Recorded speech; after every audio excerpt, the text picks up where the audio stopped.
Welcome to Star Trek Strange New Worlds, Season 1, Episode 5. When I saw the title of this episode, I wondered if Amok Time would have something to do with it, and it did.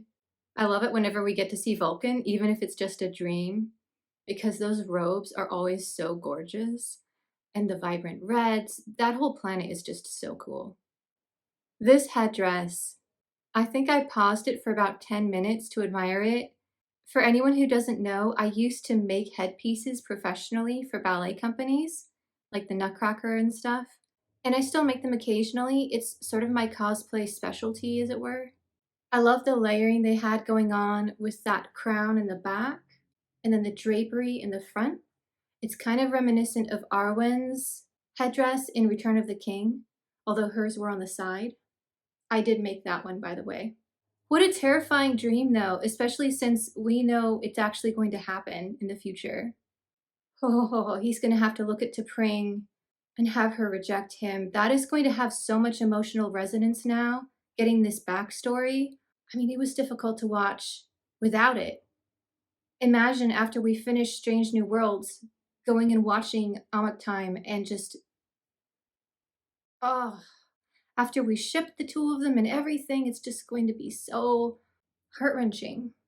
Also, I'm fairly sure they used a lot of the same music and just stylized it. Somebody really put a lot of thought into this. There was a lovely formality to his meeting with T'Pring. I really like the turn of phrase that she used. I withdraw my criticism. When she said his space looked a little bit human and he was like, well, I'm redecorating, she accepted that explanation. I really wish we could do this as humans, because sometimes you might assume something, but then the person explains why, and you're like, oh, I get that now. I withdraw my criticism. And a lot of times we just go, oh, I'm so sorry. And it's like, well, no, we both were going by the data that we had. It's more about, I received more information and now I get it. I really like the Vulcans. Sorry for all the costuming references, but look at Pike. He is rocking that wraparound green tunic uniform that Kirk used to wear. I love this so much. Speaking of other references, solar sails. Remember that DS9 episode when Sisko and Jake went on that solar sailing adventure together? I think it's one of my favorite Deep Space Nine episodes. Explorers, I think it was called. It was such a great bonding moment, and having this tie-in with the huge solar sailing ship. Oh, so beautiful. What an adorable friendship between these two.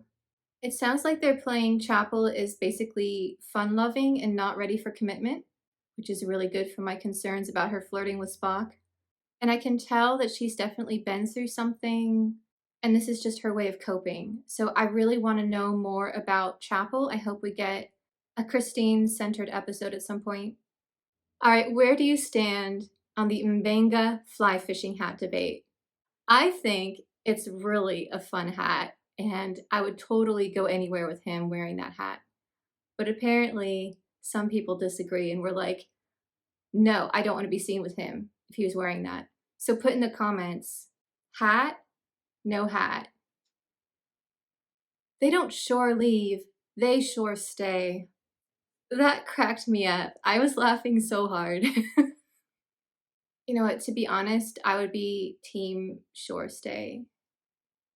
And next time someone asks me if I have plans on a holiday weekend, I'll be like, I have a mission. Sure stay. Where fun goes to die. What a nickname and hairstyle. This is so original Trek. I think it's basically a beehive, except the sides are different, and I love it so much. I know I say that a lot, but you know what? I'm sorry, Strange New Worlds is just awesome. And that look on her face, challenge accepted. I can have fun. Watch me. This is where I got the feeling that she and La'an were about to get into a lot of trouble together. T'Pring had some really good points when Spock showed up late. She also had to work, but chose to come anyway. She was there, and he didn't make the same level of effort. There's a shared sacrifice to make a relationship really work. It has to be a balance, not one person giving all the time and the other just kind of showing up occasionally. And T'Pring really called him out on this, and I think she was right. It's funny because this is actually the main reason I don't date. I'm very much work and career focused. I don't have the time to put in the level of effort needed to really have a true relationship. However, I'm self aware enough to know this. Unlike Spock, who is just like oblivious to it, I know that I value work first, and it would be illogical to bring another person into that. I guess I'm more Vulcan than I realized. Dever is clearly out of touch with what Chapel wants. Poor chap. He's like trying to have the talk, and she's like, nope, no, nope. A good example here of how important communication is. If two people want completely different things, I just think it doesn't work. And thankfully, it's out in the open now. Also, even though she used it as an excuse to get away, she was genuinely helpful to Spock, I think. He really needed to have a talk with someone. And I kind of like the fact that they have this friendship going. Plus, we got an animated series reference. It's canon now. I mean, it probably was already. We've been getting a lot of references to it, but now we know. Can we get those belts now? Because I love the belts that they wear on away missions that project the field. It'd be so interesting to see that live action. Soul sharing. It was an interesting way to solve the issue. I feel like that deep a level of connection will either solve their issues or make things way worse. This was a lot of candles.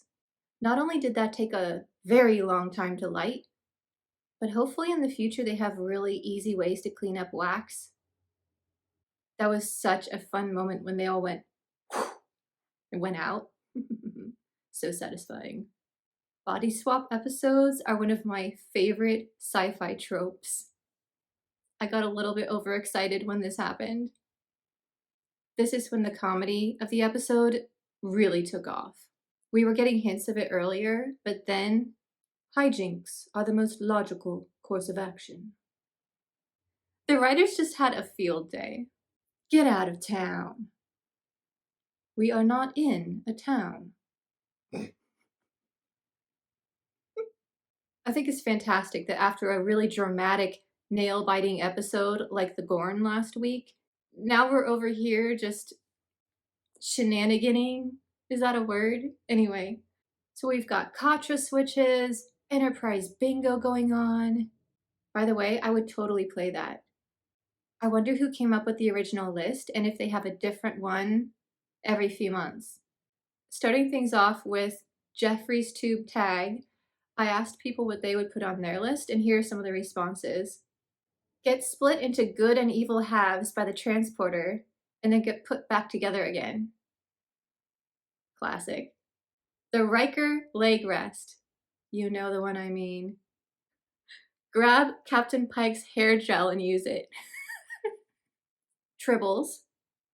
My personal favorite out of them, Dr. Crusher dance moves.